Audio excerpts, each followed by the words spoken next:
So first of all, we would like to acknowledge that we're on the land on which we gather is traditional and unceded territory of Coast Salish people, specifically the Kwantlen, Kotsi, Semiahmoo, and Tsawwassen First Nations. We are Youth for a Change and would like to welcome you to our commemoration and celebration of trans and transgendered lives. We would like to ask for a moment of silence for those that we have lost this year. The list in which I read from is those we've lost from North America. The list is also not an entire list of who we have lost, but we would still like to take a remember to remember everyone.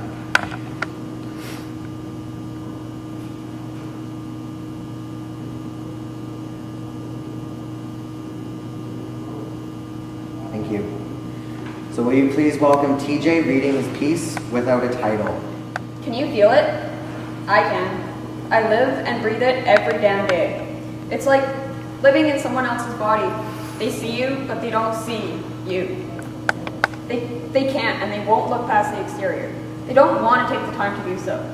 Some days are great, and I feel like I'm the king of the world. And then it happens. It always happens, because it never actually goes away. It lingers, waiting for any opportunity to come. And when it does, it's like the punch in the stomach you get from the school bully, because you won't give them their lunch money. It's like working so hard on something and being proud of it, and having someone say you did a shit job. It's like that. It is a little big thought you try so hard to ignore, but when it comes hard and you can't forget it. And when it comes and hits you like a hurricane. It shakes you to your very core, and there's no escape. It is the inescapable feeling of being stuck in a shell that's not yours, but then again it is. It's dysphoria, and it fucking sucks. Before I start, I'd like to say this is no longer how I identify. I identify as bi-gender now, but this is how I felt before. I am he. I am him. I am her worst nightmare. I am he. That is how I identify. He is how you would describe me to your friends. He is the pronoun you would use in a sentence about me. I am he. I am him. I destroyed her. Sad but true. I am no longer her. She is no longer me. She has been dead for quite a while. But she doesn't seem to realize that, because she is what I hear most of the time. She is the word that hurts me because I am no longer her. And she is not how I identify.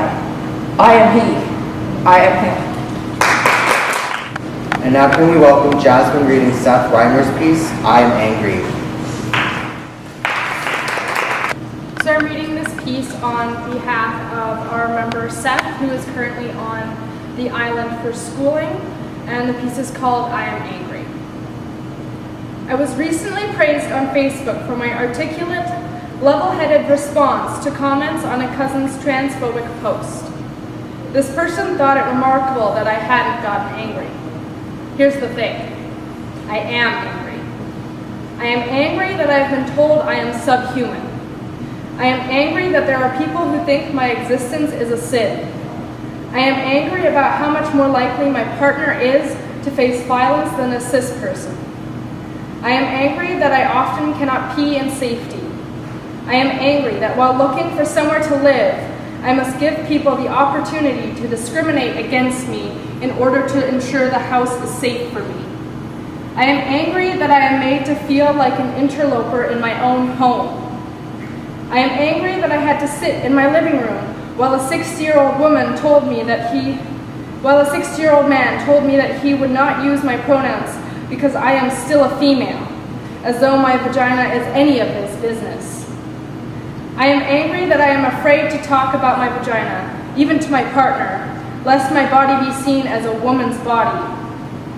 I am angry that cis people feel entitled to speak over me and dissect my body to make it look like what they think a trans person should. I am angry that there is no room for my voice in defining my body. I am angry that because I chose to medically transition, I must hate my body. I am angry that there is no room to discuss the hard work I've put into being able to exist in my body over the past year. I am angry that there is no room to say I love this body. I am angry that I must part with the only part of my body I've never hated, for you to see it as anything but a woman's body. I am angry that I don't is not an acceptable answer to the question, so how do you have sex? Because you wanted to imagine fucking a boy with a pussy. Never mind that your sexualization of my body makes my skin crawl and my hands itch to grab a knife and peel back that skin. So yeah, I am angry. But I do not get angry on Facebook anymore. I don't have the luxury. Because it will not change anything. It will not change the way you view my body. It will not change my cousin's opinion on trans people. My anger will only give him more fuel to villainize trans people. It will only make my simple request to use my pronouns seem more like the ravings and irrational SJW to him. So no, I didn't get angry on Facebook that day, but that sure as hell doesn't mean I am not angry. So now can we welcome Candy reading You and also a piece called Mirror.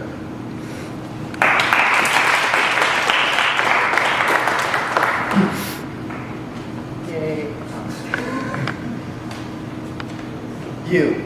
You don't even know me, and yet you get to control me. You tell me what I can and cannot do, like, don't wear that, you'll look like a slut. Don't dye your hair, and don't get any piercings. And grow up and think for yourself. And yet, when I do, you tell me that I'm doing it wrong. You no longer get to control me. I will wear that, and I will dye my hair, and I will get piercings, and I will not grow up. But I will think for myself. You no longer have a hold on my life.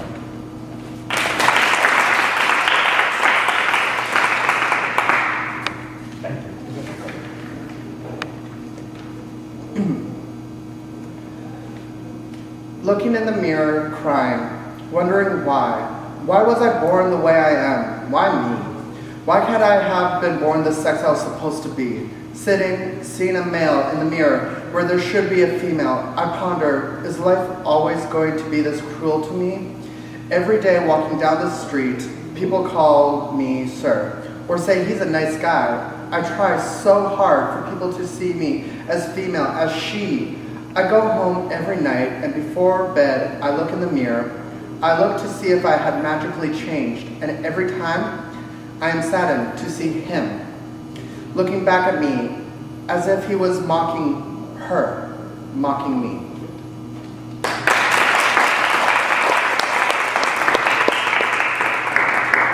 Thank you, Candy.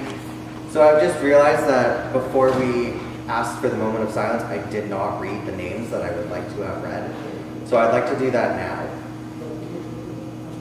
Sissy Thibert, Misty Garcia, Trevia Montez, Yardia, Sean Ryan Hake, Jamie Lee Wounded Arrow, Misha Caldwell, Jojo Stryker, Jaquarius Holland, Tiara Laishi Boss Richmond, sorry about that, Sanaya Dahl Dupree, Ciara McElvin, Alfonso Watson, Shay Reed, Kenneth Bostick, Cheryl Faulkner, Kenny McFadden, Kendra Mary Adams, Ava Lorraine Barron, Ebony Morgan, TT Dangerfield, Genevieve River Song, Kiki Hearing, Pepper K, aka Phoenix, Allie Stinfield, Cashmere Red, Derica Banner,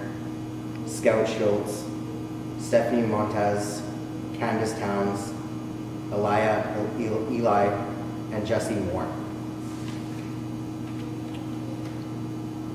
Thank you everybody for coming to our Trans Day of Remembrance. If you enjoyed those pieces that you heard today, we do have a book coming out in January just on that table. It's called Basically Queer. Feel free to ask any of our members about it. And again, thank you for coming.